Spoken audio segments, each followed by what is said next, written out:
They either delight in all the harm the Democrats have done to us, or they're so out of touch and uninformed they really don't belong in Congress. Congressman Eric Burlison, sir, thank you for the refreshing candor that you've given us. I really do appreciate it, sir. Thank you very much.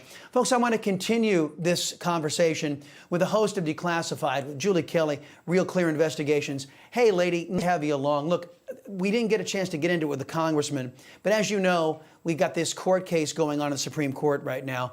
And leftists, they want to empower government to transition children against their parents' wishes. Some leftists in government want to take children away from parents if those parents don't agree to do lasting and permanent damage to their own children. These left-wingers are so depraved that they say 2-year-olds who won't even have the power of coherent speech are somehow qualified to concede to what I classify as child abuse. How on earth do we get to a point where pure evil is now being debated rather than rejected out of hand? I mean, I don't know, Chris. This is never a place where I think any of us ever envisioned we would be as a country, where we have Supreme Court justices comparing mutilating children to taking aspirin. I mean, that's something that Sonia Sotomayor said during oral arguments today. I mean, this is inhumane. This is the sort of thing that we would denounce, that we would laugh at historically if we saw this happening centuries ago.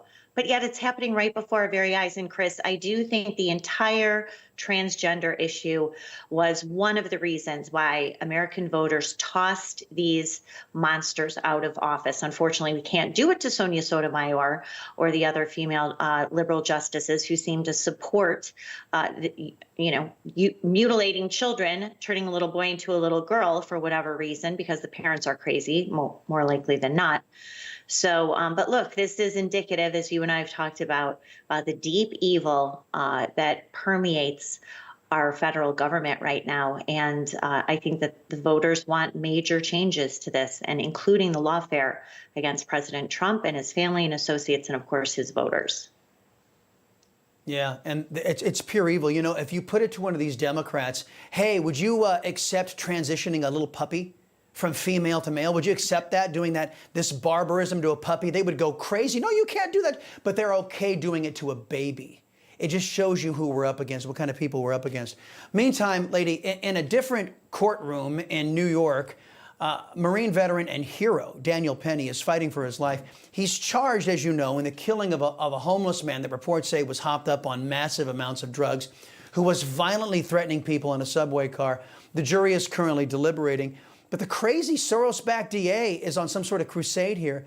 If Penny loses, what impact is this going to have on Good Samaritans trying to keep their fellow citizens safe from bad actors all over the country? Well, I mean, I think that we've already seen that. And I think that's why what Daniel Penny did was so courageous and brave, because you see over and over bystanders in these attacks in cities across the country refusing to get involved. And you can kind of understand why, because of this very thing that has happened to this gentleman here. Again, a partisan, hyper-partisan prosecutor taking a racially charged case, making racially charged comments to the jury, who of course is, populated by almost all Democrats in New York City, and really throwing this man to the wolves and his family. And you see him walking in and people are jeering at him, calling him guilty. Again, it's just like everything's flipped on its head.